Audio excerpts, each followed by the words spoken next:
저는 경기도에 살고 있는 30대 중반 여자입니다.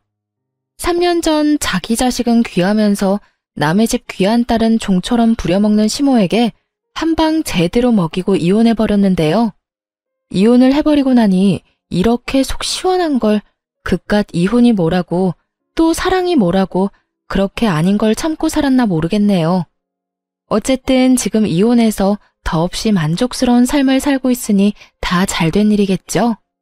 그러면 제 결혼 생활과 이혼에 관한 이야기를 시작해 보겠습니다. 저와 남편은 처음 소개팅으로 만나게 되었어요. 소개팅으로 만나 결혼까지 하게 된 그저 평범한 결혼이었어요. 그렇게 물 흐르듯 시간이 흘러갔고 저희는 어느새 결혼한 지 2년 차가 된 부부가 되었어요. 남편과 사이는 그럭저럭 괜찮은 편이었는데 단 한 가지, 저희 사이에 시누이만 끼었다 하면 다툼이 일어나곤 했어요. 처음부터 남편이 시누이 편만 들었던 건 아니었어요. 처음에 남편은 제 편만을 들어주며 시누에게 내 마누라 괴롭히지 마. 닭살이 돋는 말도 많이 하곤 했는데 시누이가 꽤 사는 집에 시집을 가며 변하기 시작하더라고요. 그 이유는 시누이가 알게 모르게 남편의 일에 도움을 주기 때문이었는데 시누이는 자기 남편을 살살 구슬려 남편의 일에 대해 조언도 하게 해주고 이런저런 도움을 주었다고 하더라고요. 그 덕에 남편은 언젠가부터 이런 말을 달고 살더라고요. 나 매형이 조언해준 덕분에 이번 사업 따는 거 알고 있지? 알고 보니 우리 거래처 사장도 매형이랑 아는 사이라고 하는 것 같더라. 누나한테 조금만 더 잘 보이면 내 인생 더 편해질 것도 같은데. 그러니까 당신도 누나한테 자꾸 뭐라고 하지 말고 잘 보여야 돼. 그런 도움을 받고 나니 남편은 다른 콩고물이라도 떨어질까 싶어 시누이에게 더 잘하기 시작했고 심지어는 눈치까지 살피더군요. 그러면서 자연스럽게 시누이와 제가 부딪히면 저를 홀대하기 시작했고요. 저 역시 시누이에게 무조건 막대한 건 아니었어요. 저 역시도 남편에게 도움을 주니 어떻게 해서든 잘 지내보려고 했었지만 시누이가 저에게 하는 짓거리는 정말이지 참을 수 없을 만큼 치졸하고 사람 약을 올리는 행동이었어요. 시누이가 처음 저를 화나게 했던 것은 제 물건을 말도 없이 망가뜨리거나 가져가는 행동이었어요. 신혼집에서 가까운 곳에 살던 시누이는 이런저런 이유를 대며 저희 집에 오곤 했는데 사실은 제 물건을 가지고 가려고 그렇게 자주 왔나 싶을 정도로 제 물건을 묻지도 따지지도 않고 마구잡이로 가져가곤 했어요. 큰 건 가방부터 시작해서 작은 건 액세서리용 귀걸이까지 가져갔는데 비싼 건 비싸니 말이라도 꺼낸다고 하지만 몇천 원짜리 액세서리는 말도 못하고 속에서 열불만 터지기 일쑤였어요. 그래도 그때는 남편이 제 편을 들어주곤 했습니다. 아직도 기억나는 사건이 있어요. 시누이는 그날도 저희 집에 방문했고 급하게 집으로 간다며 집을 나서려고 하더라고요. 딱 보아도 지나치게 큰 가방에 무언가를 잔뜩 넣고 말이죠. 그걸 발견한 남편은 가려는 시누이를 붙잡고 이렇게 말했어요. 누나, 뭘 또 가져가는 거야? 내가 뭘 가져간다고 그래. 생사람 좀 잡지 마. 제대로 좀 숨기거나 그런 말을 해. 누나 가방 지금 터질 것 같다고. 제발 그러지 좀 마라. 내가 집사람 보기 창피해 죽겠다고. 돈도 잘 버는 사람이 왜 그렇게 남 물건에 집착을 해? 왜 그렇게 남 물건을 가지고 가냐고. 내가 언제 해? 이건 그냥 예쁘길래 좀 빌려가는 거야. 한여름에 오리털 패딩 입을 일이 뭐 있다고 빌려간다는 말을 해? 그리고 빌려가는 것도 아니잖아. 빌려가는 건 주인한테 물어보고 가지고 가는 건데 누나 집사람한테 아무 말도 안 했잖아. 시누이가 가방 속에 숨긴 것은 다름 아닌 오리털 패딩이었어요. 그것도 더워서 절로 짜증이 나는 한여름에 말이죠. 시누이는 남편의 핀잔에 민망하면서도 화가 났는지 가방에 구겨 넣었던 패딩을 내팽겨 쳤어요. 치사하다 치사해. 더럽고 치사해서 안 가지고 간다고. 그래, 더럽고 치사하니까 앞으로도 좀 가지고 가지 마. 이렇게 제 편을 들어주던 남편이 참 든든했는데 어느새 남편은 제 편은커녕 형님 대변인 노릇만 하는 사람이 되었더군요. 그날도 형님이 다녀갔고 전 이런저런 집안일을 하느라 형님에게 잠시 시선을 뗀 사이 또 제 물건을 가지고 갔더라고요. 이번엔 립스틱이었는데 친구가 선물로 주며 립스틱에 각인까지 새겨줬던 터라 유난히 애정을 가지고 쓰던 것이었죠. 아, 진짜. 형님 또 가지고 갔어. 또 내 립스틱 가지고 갔다고. 그딴 립스틱 얼마나 한다고 이 난리야. 그리고 가지고 가고 싶어서 가지고 갔겠어? 누나가 어떤 집에 시집을 갔는데 그냥 색이 예뻐서 발라봤는데 어쩌다 보니 가방에 들어갔겠지. 속상했겠다. 누나가 왜 그랬지? 이 한마디가 그렇게 힘든 거였을까요? 전 그 한마디면 됐는데 남편은 끝내 제가 원하는 말은 해주지도 않고 말도 안 되는 이유를 붙여가며 시누이 대변을 하고 나서더군요. 립스틱에 발이 달린 것도 아니고 가만히 있는 시누이 가방에 그게 들어갈 리가 없다는 사실은 남편도 뻔히 알 텐데 저딴 말이나 하고 있으니 화는 더 올라오고 있었어요. 그걸 가지고 갔다고 하지 다르게 할 말 있다고 생각해? 그러지 말고 당신이 뭐라고 좀 해. 당신 말대로 형님은 부잣집에 시집 갔는데 왜 내 물건을 이리도 가지고 가는 거냐고. 아우, 됐어. 사람 치사해 보이게 그런 이야기를 어떻게 해. 그냥 내가 사줄게. 그거 얼만데? 가격이 중요한 게 아니라 선물 받은 거란 말이야. 몇 번 바르지도 않았고. 비싼 거면 내가 직접 형님한테 말했겠지. 매번 말하기도 좀스럽게 꼭 이런 거만 가져가니까 더 미쳐버릴 것 같아. 그만해. 다음에 내가 만나서 잘 이야기할 테니까. 이야기할 생각도 없으면서 저딴 말을 한다는 건 더는 이야기하고 싶지 않다는 남편의 신호였고 저 역시 그런 남편과 실랑이를 벌이고 싶지 않았기에 남편을 한번 쏘아보고선 입을 다물었어요. 그나마 그 모든 것을 참고 살 수 있었던 건 부잣집에 시집간 시누이가 시집살이하며 저희 집에 오는 날이 현저하게 줄었다는 것이었어요. 가끔 와서 작은 물건 하나씩 가져가는 정도야 예전에 비하면 아무것도 아니었기에 저도 큰 소리 내지 않고 그저 하소연이나 하며 넘길 수 있었던 거죠.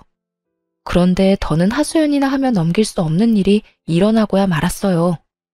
그날은 시누이가 또 갑작스럽게 저희 집에 들이닥친 날이었는데요. 저는 그 당시 임신 준비 때문에 집에서 쉬며 병원에 다니고 있었고 그 때문에 저 역시 조금은 예민한 시기였어요. 그날 역시 병원에 다녀와 집에서 쉬고 있는데 시누이가 장보러 나온 김에 들렀다며 집으로 들어오더라고요. 시댁이 오죽 답답했으면 장 본다는 핑계대고 우리 집에 왔을까 싶어 친절하게 대해주려고 노력했는데 그런 저의 마음을 아는지 모르는지 시누이는 시댁에서 당한 모든 것을 저에게 쏟아내기 시작했어요. 올케는 집에서 뭘 하길래 집이 이 모양이야? 날이 선 목소리를 보아하니 한바탕 깨지고 온 것이 분명하더라고요. 그렇지 않아도 앙칼진 시누이의 목소리가 2옥타브는 높아진 것 같았으니까요. 전 최대한 다툼을 피해보려 친절하게 대답하려 애썼어요. 집이 어떤데요? 어제 대청소했는데 제가 보기엔 깨끗한데요. 올케, 눈 나빠? 여기 머리카락 안 보여? 여기 머리카락 떨어져 있잖아. 시누이가 가리킨 쪽엔 긴 웨이브 머리카락이 떨어져 있었는데 대충 보아도 그건 시누이의 머리카락이었죠. 전 짧은 단발이었기에 저 길이의 머리카락이 떨어지려야 떨어질 수가 없었으니까요. 형님, 그건 형님 머리카락이잖아요. 그렇게 머리카락을 매만지니까 머리카락들이 버티겠어요? 그래? 어찌되었든 거슬리니까 얼른 치워. 어? 이거 못 보던 건데 새로 샀어? 시누이의 손가락의 끝엔 큰맘 먹고 퇴직금으로 산 명품 샌들이 있었고 전 순간적으로 아차 싶었어요. 뭐긴 뭐예요. 그냥 신발이죠. 이거 명품이잖아. 무슨 돈으로 샀냐고. 올케 혹시 집에서 놀고 먹으면서 내 동생 돈으로 사치 부리고 살아? 그 순간 확 성질이 올라오더라고요. 가정주부가 하는 일이 많다는 걸 누구보다 잘 아는 시누이가 저딴 말이나 하며 남편 등골 빼먹는 여자로 몰고 가니 더욱 화가 났던 것 같아요. 전 시누이의 말이 끝나자마자 언성을 높이며 시누이에게 따지듯 말했어요. 형님, 무슨 말을 그렇게 하세요? 형님도 일 안 하고 집안일만 하는데 놀고 먹기만 하는 거 아니잖아요. 그리고 이 신발 제 돈으로 샀어요. 그간 직장 생활을 하느라 고생했다는 의미에서 제 돈으로 산 제 신발이라고요. 신우이는 제 말을 듣지도 않은 채 명품 신발을 들고 이리저리 살펴본다 싶더니 이내 발을 우겨넣고 있더라고요. 신우이 발은 245 사이즈였고 제 발은 230 사이즈로 아무리 우겨넣는다고 한들 소용없는 짓이었는데 말이죠. 잘 넣으면 들어갈 것 같은데? 형님, 그러지 마세요. 그러다 망가진다고요. 에이, 망가지기는 무슨. 한번 신어보고 괜찮으면 나도 사려고 그래. 있어봐. 이렇게 하면 들어가려나? 형님, 진짜 그러다 뜯어질 것 같아요. 진짜 옳게. 안 뜯긴다니까. 혹시나 망가지면 내가 사줄게. 이까짓 거 얼마나 한다고 이 난리야? 신우이는 인정사정 없이 발을 밀어넣으며 뒤꿈치용 가죽 끝을 잡아당기고 있었고 결국 뚝 하는 소리와 함께 가죽이 뜯겨나가고 말았습니다. 형님! 어머, 이거 왜 이렇게 됐지? 멋쩍은 듯 웃는 신우이와 깊은 탄식과 함께 얼굴을 감싸지고야만 저의 사이엔 신우이의 얄미운 웃음소리만 맴돌고 있었어요. 그 순간 그간 신우이가 가져간 제 물건들이 떠오르며 참을 수 없는 화가 올라오더라고요. 하물며 저도 아끼느라 몇 번 신지도 않은 신발을 제가 그렇게 말렸음에도 불구하고 우겨넣다 제 눈앞에서 다 뜯어버렸으니 화가 나고도 남을 상황이었죠. 그 순간 정말 눈이 뒤집힌다는 느낌이 들며 신우이를 향해 그동안 쌓였던 울분을 토해냈어요. 형님, 진짜 왜 이러세요? 저한테 무슨 억하심정이라도 있어요? 그러지 않고서야 왜 저희 집에만 오면 이렇게 제 물건을 망가뜨리세요? 망가뜨리고 가져가 버리고. 형님, 저번에 제 명품 가방 말도 없이 가져가서 저하고 싸웠던 건 기억하죠? 그땐 뭐라고 했어요? 이제 제 물건은 더럽고 치사해서 쳐다도 안 본다고 하지 않았어요? 그 뒤로 어떻게 하셨어요? 그 뒤로 내가 뭘 어쨌는데. 난 그 뒤로 아무것도 안 가져갔어. 이거 왜 이래? 동서 그 정도 피해의식이면 병적인 거야. 병원에 가봐. 생사람 잡지 말고. 신우이는 제가 아무것도 몰라 아무 말도 안 했다고 생각하는지 딱 잡아떼며 저를 무슨 정신병이라도 걸린 사람 취급을 해대더라고요. 저는 그 모습에 더 화가 나 더럽고 치사해서 말하지 못했던 물건들을 집어주며 신우이에게 따져 물었죠. 병원은 형님이 가보셔야죠. 그 정도면 제가 아니라 형님이 무슨 문제가 있는 거라고요. 립스틱, 향수, 머리핀, 스카프 등등. 뭐라고 하기엔 치사한 것들만 골라서 하나씩 가져간 거 제가 몰라서 참고 있는 줄 아세요? 말 그대로 그런 걸로 입대기 더럽고 치사해서 안 한 거예요. 그런데 오늘은 이게 뭐예요? 제가 하지 말라고 분명 말했잖아요. 아니, 옳게. 진짜 말 너무 심하게 한다. 내가 무슨 도둑년이야? 내가 또 언제 내 동생 집에만 오면 동서 물건을 가지고 갔다고 그래. 그러면 아니에요? 올 때마다 꼭 하나씩은 가져가시잖아요.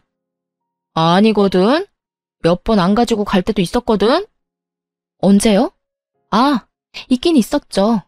저나 남편한테 딱 걸려서 안 가지고 간 게 아니라 못 가져간 적은 여러 번 있긴 하죠. 옳게. 진짜 그런 식으로 말할 거야? 알겠어. 내가 더럽고 치사해서 옳게 물건은 쳐다도 안 볼 거야. 진짜야. 이까짓 것들 얼마나 한다고 이 난리를 부리는지 모르겠네. 그냥 선물 줬다고 생각하면 서로 편하잖아. 선물도 제 마음에서 우러나야 줄 수 있는 거예요. 형님 같으면 형님한테 선물 주고 싶겠어요? 그리고 매번 이까짓 거 그러는데 다른 건 다 됐고 얼마 되지도 않는 이까짓 신발 가격 문자로 보낼 테니까 오늘 내로 입금해 주세요. 조금 전까지만 해도 당장 돈을 붙일 것처럼 굴던 신우이는 막상 제가 정말 돈을 요구하자 눈을 동그랗게 뜨고 저를 보며 이렇게 말하더라고요. 뭐? 지금 나한테 가족끼리 신발값을 받겠다는 거야? 네, 형님이 이까지 신발 망가지면 사준다고 하셨잖아요. 사주는 거 대신 돈으로 주세요. 형님이 짝퉁을 사줄지 중고를 사줄지 제가 어떻게 알고 신발로 받겠어요? 그러니까 돈으로 입금해 주시고 오늘은 이만 가주세요. 지금 당장 가달라고요. 저는 시누이를 밀어내며 닥달했고 시누이는 그런 제 행동이 어이가 없다는 듯 들고 있던 신발을 제 얼굴에 던져버리고 집을 나가버리더라고요. 그 순간 정말 생각 같아선 신발로 뒤통수를 날려버리고 싶은 걸 얼마나 참았나 모릅니다. 그래서 시누이가 돈을 보내줬냐고요? 아니요. 시누이는 끝끝내 돈을 붙여주지 않았고 그 후론 연락도 저희 집에 발걸음도 하지 않았어요. 고가의 신발값을 받지 못한 건 짜증도 나고 화도 나긴 했지만 빌어먹을 시누이를 안 보는 걸로 그 값을 대신한다고 생각하기로 했습니다. 그렇게 생각해야만 제 화를 다스릴 수 있을 것 같았거든요. 생각보다 시누이가 오지 않는다는 확신에서 주는 심적 안정과 평화로움은 더 달콤했습니다. 이런 컨디션이라면 그렇게 노력해도 안 되던 임신도 당장 될 것만 같은 기분마저 느껴졌어요. 그렇게 평화로운 시간이 지나고 있었는데 어느 날은 시모에게 시댁으로 오라는 연락이 왔더라고요. 이유를 물어도 대답을 해주지 않는 것이 미심쩍긴 했지만 오라는데 가지 않을 수도 없는 노릇이라 무거운 발걸음으로 시댁으로 가게 되었죠. 시댁에 들어서는 순간 저는 경악을 금치 못했어요. 시댁 거실 한가득 절인 배추가 보였고 그 한가운데에 선 시모는 저를 보자마자 일을 시켜 먹으려 들었으니까요. 왔니? 얼른 앞치마하고 오거라. 오늘 김장 좀 해야 해. 네? 김장철도 아닌데 무슨 김장이에요. 아니, 이게 다 몇 포기예요? 얼마 안 되는데 50포기는 넘는데 100포기는 안 될 거야. 그래도 내가 너 힘들까봐 절인 배추를 산 거니까 고마운 줄 알아. 요즘에 이런 시어머니가 어디 있니? 네, 이런 시어머니가 또 없긴 하죠. 요즘 누가 김장철도 아닌 때에 식구도 없는 집에서 100포기씩 김장을 하나요? 심지어 저희 집 김치냉장고엔 김치가 가득한데 말이죠. 제가 알기론 시댁에도 남은 김치가 절반은 넘게 남았던 걸로 아는데 갑자기 김장이라고 하니 의아한 기분이 들었어요. 그런데 어머님, 갑자기 웬 김장이에요? 어머님네 김치도 아직 많이 남았잖아요. 어머님도 그렇고 남편도 그렇고. 김치 별로 안 먹어서 먹을 사람도 없는데 이만큼이나 해서 어쩌시려고 이렇게나 많이 하세요? 우리 먹을 거 아니다. 네 형님 줄 거야. 그 망할 옆에 내가 글쎄 내 딸한테 혼자 김장을 해라고 했다지 뭐니. 김장철도 아닌데 김치는 무슨 김치야. 그 옆엔 내가 남의 집 귀한 딸을 부려먹어도 적당히 부려먹을 생각을 해야지. 아니, 내 딸이 뭘 잘못했다고 그렇게 괴롭히는지 모르겠다니까. 고얀 노인네가. 정말 헛웃음이 나오지 않나요? 저도 친정에선 오빠 3명의 딸 하나로 어렵게 얻은 귀한 고명딸인데 시모가 이런 사실을 잊고 있는 듯 하더라고요. 그러니 남의 집 귀한 딸인 저한테 심지어는 저희가 먹지도 않을 김장을 시키며 사돈을 저리 욕하는 걸 보아하니까요. 그래서 저 역시 귀한 고명딸임을 알려주기로 했어요. 그러게요. 사돈 어르신 너무했네요. 김장철도 아닌데. 남의 집 귀한 딸한테 김장 100포기가 무슨 짓이래요? 그렇죠, 어머님? 내 말이 그 말이야. 오랜만에 네가 대화가 통하는구나. 이게 말이 되는 일이야? 하여튼 그 옆에 내 상식도 없고 아주 심보가 고약하다니까. 아유, 일단 얼른 서두르자. 좀 있으면 네 형님 올 거야. 그 전에 우리가 대충 마무리해야 걔는 편히 쉬다가 가지. 그런데 어머님, 저도 저희 집 귀한 딸이에요. 남자만 득실한 집에서 빌고 또 빌어 낳은 귀한 고명딸이라고요. 그런데 그 귀한 고명딸을 어머님께서 김장을 시키시네요? 그것도 형님네 김장을요. 어머님 생각엔 제가 이걸 해야 한다고 생각하세요? 제 말을 들은 시모는 당황하기는커녕 누구보다 태연한 목소리로 이렇게 말하더군요. 넌 내 며느리잖니? 당연히 해야지. 네 시누이랑 너랑 같니? 그 순간 아 하고 깨달음을 얻었어요. 더는 이렇게 살면 안 되겠다는 깨달음이었죠. 시모도 처음부턴 이러지 않았습니다. 물론 조금은 시집살이는 있었지만 남들 다 겪고 사는 선을 지키는 적당한 시집살이였어요. 그런데 형님이 시집을 가며 시모도 점점 변하기 시작하더니 잘못한 것도 없는 저를 못 잡아먹어 안달인 사람이 되더라고요. 시집살이를 당하는 시누이를 보며 자신이 너무 착하게 저를 대했다고 생각했는지 시누이가 당하고 오는 날엔 시누이가 당한 그대로 저에게 해버리는 경우가 종종 있었어요. 그간에는 어떻게 해서든 참아보려고 했는데 더는 참을 수가 없는 지경이었죠. 어머님, 똥 묻은 개가 겨 묻은 개 나무란다는 말 아시죠? 그래, 알지. 그런데 그 말은 갑자기 왜? 지금 어머님한테 제가 하고 싶은 말이에요. 형님이 그리 아깝고 귀하다는 분이 왜 저는 그렇게 식모 부리듯이 부리세요? 사돈 어른이 고약하다고요? 어머님도 지금 만만치 않아요. 뭐? 너 지금 뭐라고 했니? 나보고 고약하다고 했니? 어디 그딴 옆에 내하고 같은 취급을 해? 아, 제가 실수했네요. 어머님은 사돈 어른보다 더 심해요. 진짜 기가 막혀서. 제가요, 내리사랑은 들어봤어도 내리김장은 듣도 보도 못했네요. 어떻게 형님 김장을 저한테 다 하라고 할 수가 있어요? 제가 무슨 혹은 줄 아세요? 제가 이 집 식모라도 되는 줄 아냐고요. 차라리 식모가 저보다는 낫겠네요. 식모는 월급이라도 받고 그동안 수고했다는 말이라도 듣는데 저는 오로지 욕만 먹으니까요. 어찌되었든 전 이 김장 절대로 못하니까 이 김치들 삶아 먹든 구워 먹든 형님이랑 둘이 함께 잘 해결해 보세요. 이년이 진짜 네가 시어미한테 못하는 말이 없어. 어디 시댁 무서운 줄 모르고 입에서 나오는 대로 뱉어내고 있는 게야. 그리고 네가 한다 만다 결정할 수 있는 문제라고 생각하는 거니? 너는 그냥 내가 시키면 그 입 뻥끗도 하지 말고 시키는 대로 다 하면 돼. 알겠어? 제가 어머님이 기르는 똥개라도 되는 줄 아시나 본데 동물도 어머님처럼 괴롭히면 확 물어버려요. 그건 아시죠? 그러니까 제가 마지막 예의 챙겨드릴 때 그만하세요. 전 더는 이런 취급 받고 살지 않을 거니까요. 뭐야? 너 지금 날 상대로 겁주고 있는 거냐? 감히 네가 시어머니인 나를? 아주 네 버르장머리가 하늘을 찌르는구나. 어디서 보고 배운 거 없이 이따위로 구는 거야? 시모는 그야말로 노발대발 화를 내고 있었고 저는 그러거나 말거나 집에 갈 채비를 하고 있었어요. 그 순간 시댁으로 시누이가 들어왔고 화를 내는 시모를 본다 싶더니 저에게 상황을 물어오더군요. 올케, 이게 무슨 상황이야? 우리 엄마 왜 저렇게 화가 난 거야? 절인 김치를 보고도 몰라서 묻는 거예요? 형님네 김장은 제발 형님 혼자 알아서 좀 하세요. 나이가 몇 살인데 무슨 일만 있으면 쪼르르 친정에 와서 징징거리는 거예요. 아니, 징징거리고 끝나는 문제면 몰라. 왜 애먼 사람까지 스트레스 받게 만드냐고요. 어쨌든 나는 이 김장 절대 못하니까 형님 혼자 알아서 잘하세요. 저는 바닥에 떨어져 있던 앞치마와 장갑을 시누이 손에 줘버렸고 시누이는 제가 준 장갑과 앞치마를 내려다보더니 이렇게 소리치더라고요. 아니, 내가 이걸 왜 해?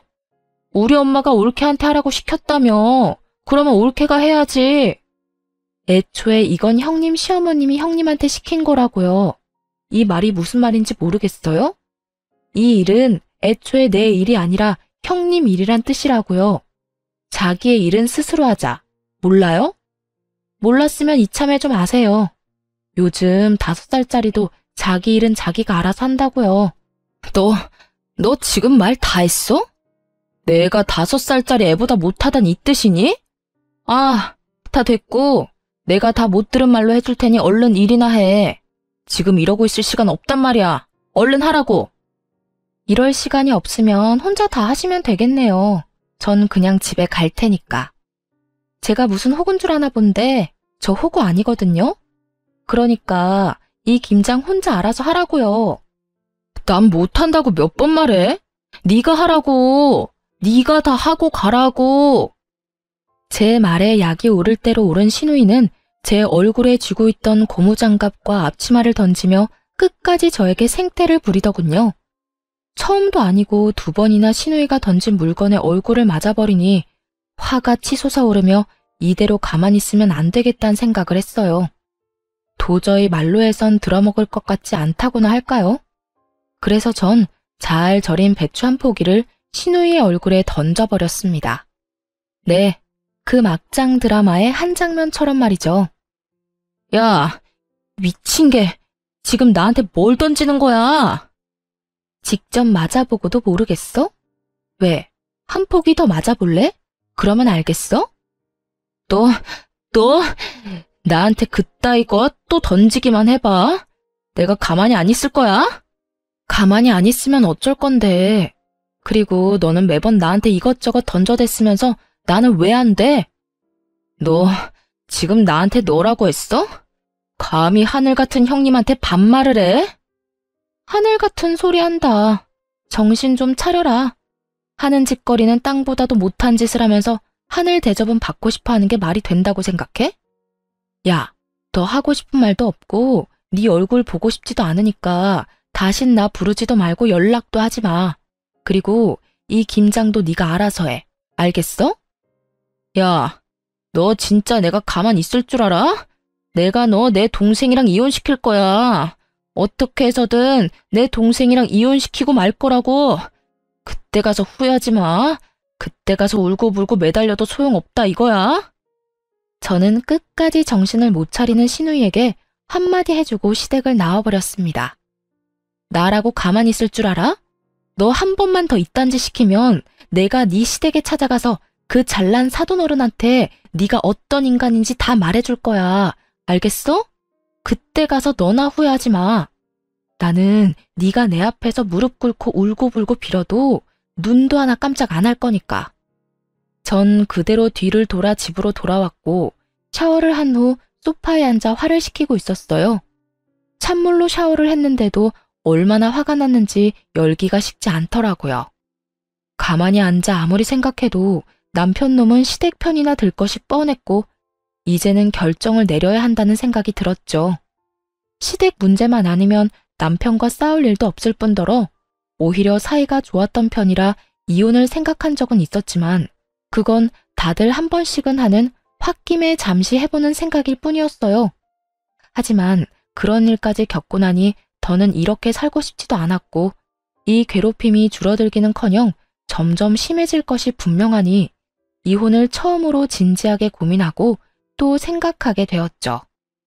만약 남편이 이 순간의 행동을 똑바로 해준다면 시댁의 발길을 끊고 신우이와 연을 끊는 것으로 마무리하겠지만 그렇지 않다면 이혼해야 한다는 쪽으로 마음이 기울고 있었어요.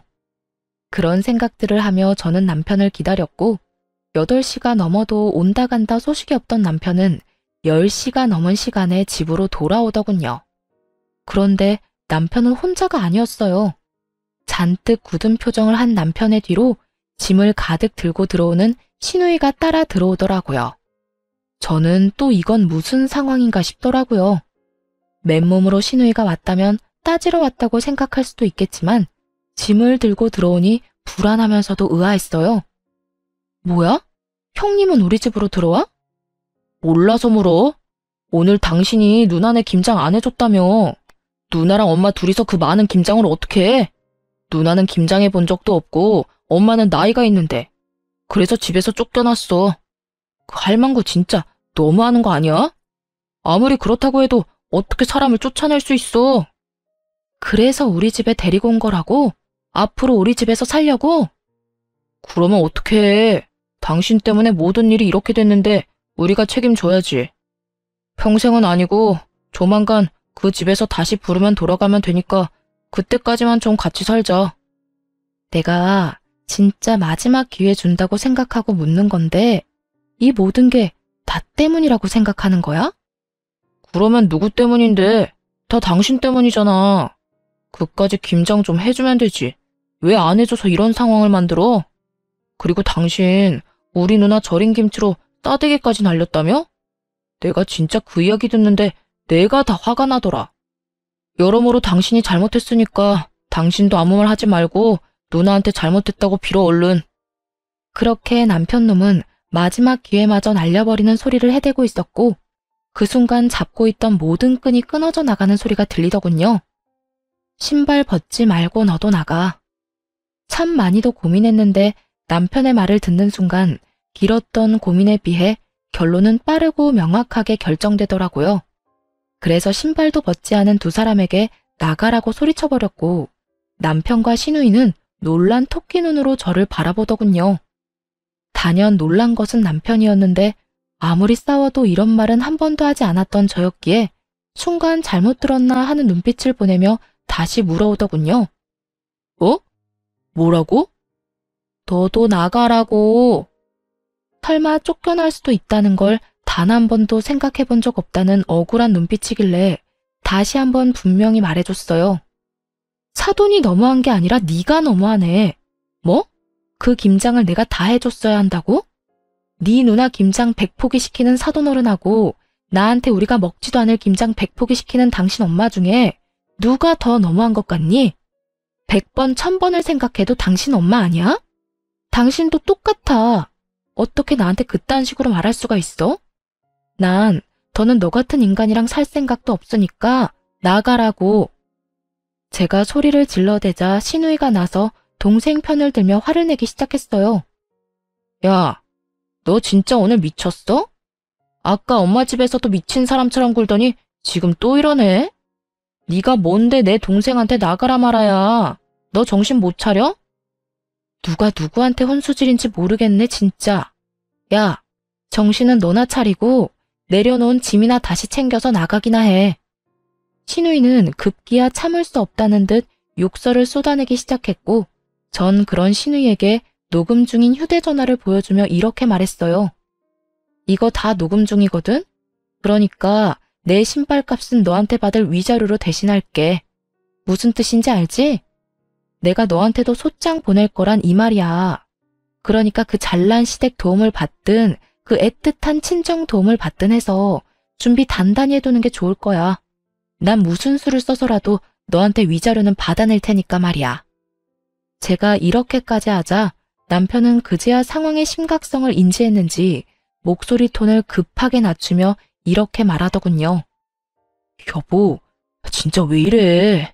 정말 당신 이혼이라도 하려고 이러는 거야? 그래서 나보고 정말 이 집에서 나가라고? 그까지 김장이 뭐라고 이렇게까지 하는 거야? 일단 흥분을 좀 가라앉히고 나랑 천천히 이야기 좀 해, 어? 그까지 김장이 뭐라고 상황을 이렇게 만든 사람은 내가 아니라 당신 식구들이거든? 오늘 이 상황까지 오는 동안 내가 뭘 잘못했길래 왜 다들 날 못 잡아먹어서 안달이야? 그래, 당신 화난 거 다 알겠고 다 이해하니까 일단 나랑 차분하게 이야기부터 하자. 이혼은 아니지. 이런 걸로 무슨 이혼을 해. 이제서야 이해를 한다고? 그 이해 참 빠르기도 하네. 그런데 어쩌냐? 난 참을 만큼 참았고 더는 참을 노력도 인내도 남아있지 않으니까 그냥 이혼해. 이런 일로 이혼이 될지 안 될지는 법원에서 가려줄 테니까 그냥 이혼하자고. 그리고 이 집에서 당장 나가. 저는 남편과 시누이를 밀어냈고 시누이는 끝까지 못 나간다며 되려 저에게 나가라며 고함을 고래고래 질러대더군요. 야, 밀지 마. 밀지 말라고. 그리고 나가려면 네가 나가야지 왜 우리가 나가? 여기 내 동생 집이거든? 난 절대 못 나가니까 네가 나가. 야, 땡전 한 푼 없는 네가 시집은 어떻게 갔을 것 같은데? 아, 우리 시댁에 돈 없는 거 너도 뻔히 알지 않아? 네 시집 자금 우리 집에서 나온 거야. 아니, 정확히는 네 동생 돈이겠네. 네 동생이 네 시집 자금 대준 대신 이 집 명의 내 명의로 해줬다 이거야. 어차피 이 집 마련할 때 내 돈이 더 많이 들어가서 나한테 지분이 더 많긴 했지만 이젠 온전히 내 집이란 이 말이지. 그러니까 당장 꺼져. 네, 그래요. 시누이는 시집 갈 때 모은 돈이 별로 없었고 시댁에서도 도와줄 형편이 되지 않았어요. 어떻게 해야 할지 고민이 많던 시기에 남편이 시누이의 시집 자금을 주게 된 것이었죠. 거기엔 제 돈도 적잖게 들어가 있던 터라 시누이에게 자금을 주는 대신 집 명의를 제 앞으로 돌려주었던 것이었어요. 이게 정말 사실이야? 너 집 명의 쟤한테 넘겨줬어? 너 미쳤어?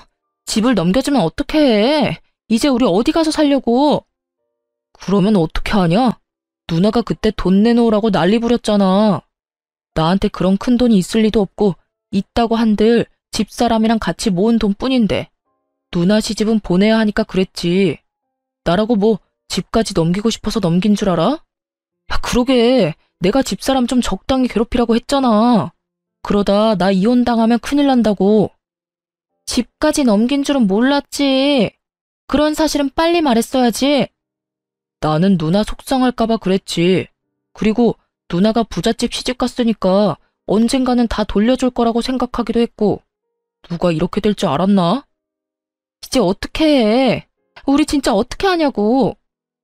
그제야 모든 사실을 알게 된 신우이는 망연자실한 얼굴로 중얼거리고 있었고 전 그런 두 사람을 있는 힘껏 밀어 집에서 내쫓아 버렸어요. 쫓기는 그 순간에 신우이는 이대로 쫓겨났다간 정말 큰일이다 싶었는지 제 다리를 붙들고 울고불고 하며 매달리더라고요. 옳게 이대로 사람을 내쫓으면 어떻게 해? 이 야밤에 어딜 가라고. 우리 정말 갈 데가 없어. 이런 꼴로 친정에 갈 수도 없는 노릇이고 정말 갈 데가 없다고. 그러니까 일단 들여보내줘.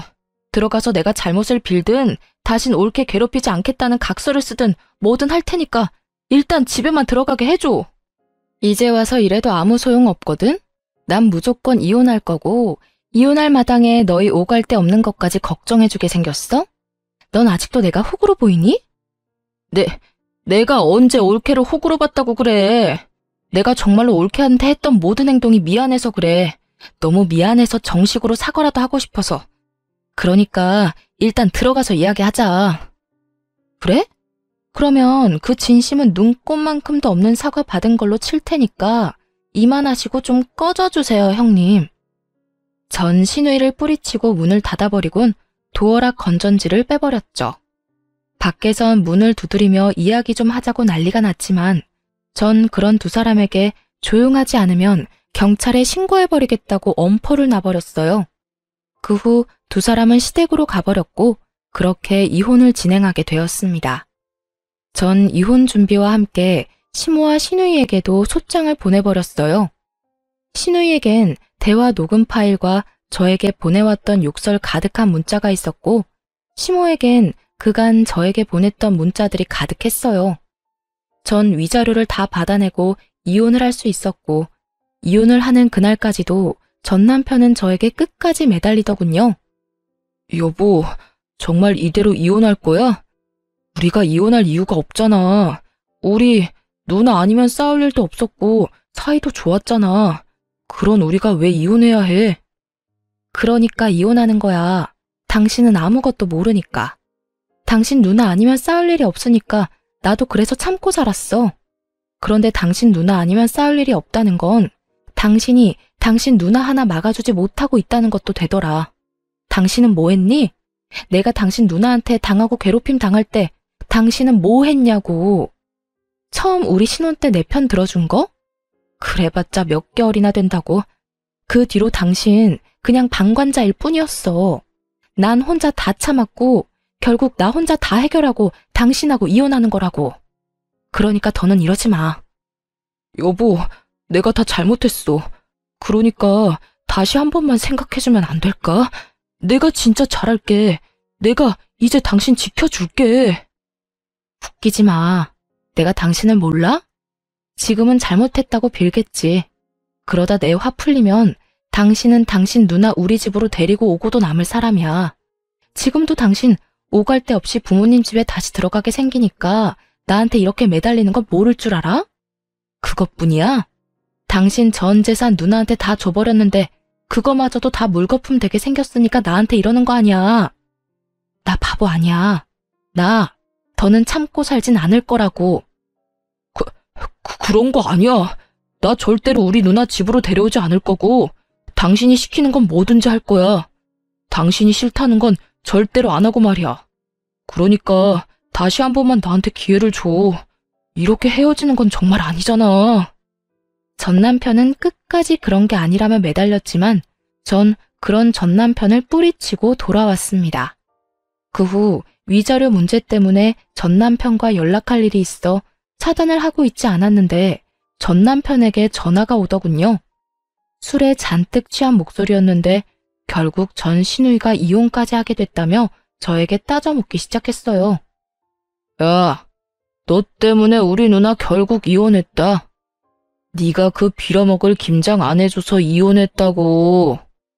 김장 안 했다고 당할 이혼이면 차라리 잘한 이혼이라고 생각하고 살라 그래. 고작 김장 때문에 이혼당했겠어? 네 누나가 그 집에 속인 게 한두 가지가 아닐 텐데. 그래, 너 잘났다. 네 말대로 우리 누나 대학은 졸업도 못한 데다 나이트나 다니다 결혼한 거 다 들켜서 결혼했다. 그런데 그거 다 들킨 것도 너 때문이야. 네가 누나 시댁으로 소장 보내는 바람에 이사달이 난 거잖아. 전신우이는 그 잘난 집에 시집을 갈 때 대학 졸업은 물론이고 회사 생활을 하며 신부 수업을 열심히 받고 있다고 속였는데 실상은 그렇지 않았죠. 졸업은커녕 꼴랑 한 학기만 겨우 다니고 말도 없이 휴학을 해버렸고 그 후론 나이트란 나이트는 다 휩쓸고 다니며 나이트에서 신부 수업을 하다 시집을 간 것이었어요. 한동안은 잘 숨기고 살았는데 제가 이혼을 하며 소장을 보내버렸고 그 소장을 본 시댁에서 무언가 석연치 않다고 생각했는지 뒤늦게 전 신우의 뒷조사를 하게 된 것이었습니다. 그제야 안 사실인데 전 신우이는 결혼을 하고도 정신을 못 차렸는지 친정 핑계를 대며 나이트도 들락날락거렸다고 하더군요. 그러니 이혼은 당연한 결과였고 위자료까지 뱉어내고 이혼을 했다 하더군요. 전 남편은 전 신우이가 한 짓은 생각도 하지 않고 무조건 제 탓을 하며 여전히 고함을 질러대더군요. 잘못했다며 애절하게 매달리던 사람 어디 갔나 싶었어요. 야, 이게 네 본 모습이야. 알겠니? 무슨 일만 생기면 네 가족 허물은 덮어놓고 무조건 내 탓만 하는 이게 네 본 모습이라고. 그래, 이게 내 본 모습이다. 네가 어쩔 건데 어쩔 거냐고. 그리고 너 우리 누나 어떻게 할 거야? 우리 누나 어떻게 책임질 거냐고. 우리 누나 다시 매형이랑 붙여줄 거 아니면 우리 누나 위자료라도 내놔. 돈이라도 내놓으라고. 너 진짜 제정신 아니구나? 내가 왜 돈을 줘야 하는데? 네 누나가 내 물건 훔쳐간 것만 생각하면 위자료 말고 주머니 속 10원짜리 하나까지 다 쓸어오고 싶은 심정이야, 내가. 그런데 나한테 돈을 내놓으라고? 나한테 헛소리 좀 하지 말고 술에 취했으면 잠이나 자고 정신이 아프면 병원이나 가. 요즘 정신병원 다니는 거 부끄러운 일도 아니니까. 야, 너 지금 나한테 정신병원 가라고 했냐? 너 지금 나 미친 사람 취급한 거냐고. 지금 꼴이 딱 미친 사람 꼴이잖아. 다 당신 생각해서 하는 말이니까 병원은 꼭 가봐. 상태가 심각해 보인다. 그리고 다신 나한테 연락하지 마. 끊을게. 전화를 끊어버린 저는 바로 전 남편을 차단해버렸고 위자료에 관련된 모든 사항은 변호사께 위임하며 잘 마무리하게 되었습니다. 그 후 들려오는 소식엔 전 남편과 이혼당한 전 신우이는 전 시댁으로 들어갔다 하더군요. 전 시모 속도 알만하더군요. 시집 장가 다 보내놨더니 위자료를 주느라 빚쟁이가 되어 다시 집으로 돌아왔으니까요. 그 짧고도 통쾌한 소식을 마지막으로 더는 그 사람들의 소식은 들을 수 없었어요. 아니, 듣고 싶지도 않아 귀를 막고 살았네요. 그 후 전 집값이 많이 오른 집을 처분하고 혼자 살기 편한 작은 집을 얻어 잘 살고 있어요. 일을 쉰 지 오래돼서 그런지 취업이 잘 되지 않더라고요. 사연을 들어보면 제 취업도 턱턱 잘들 하시던데 저는 그렇진 않았어요. 그래서 엎어진 김에 쉬어간다고 생각하며 휴식기를 보내며 미래를 고민하게 되었고 고민한 결과 작은 가게를 차리게 되었어요. 요즘엔 어느 정도 자리를 잡아 떵떵거릴 만큼 돈을 많이 버는 건 아니지만 생활에 무리 없을 만큼은 벌며 잘 지내고 있습니다. 전 앞으로도 이렇게 소소하게 지내며 큰 욕심 부리지 않고 그저 평범하게 살아보려고 해요. 이렇게 살아가다 좋은 사람이 생기면 연애도 다시 하고 꿈이 생기면 그 꿈을 위해 또 노력하며 살아가려고요. 가끔 저에게 이혼한 걸 후회한 적이 없냐고 묻는 사람들이 간혹 있는데요. 저는 그럴 때마다 이렇게 대답합니다. 왜 진작 이혼하지 않았을까? 그 후회는 한다고요. 이거 하나만 빼면 우리 부부 사이엔 아무 문제가 없는데라는 말은 그 하나를 해결하지 않아 우리가 계속 싸우고 있음을 너무 늦게야 깨달은 것이었죠. 어쨌든 전 이혼을 하고 난 후 후회는 해본 적도 없고 지금 살아가는 이 삶에 만족하고 행복하답니다. 이로써 저의 사연도 끝이 났습니다. 지금까지 긴 사연 함께 해주셔서 감사합니다.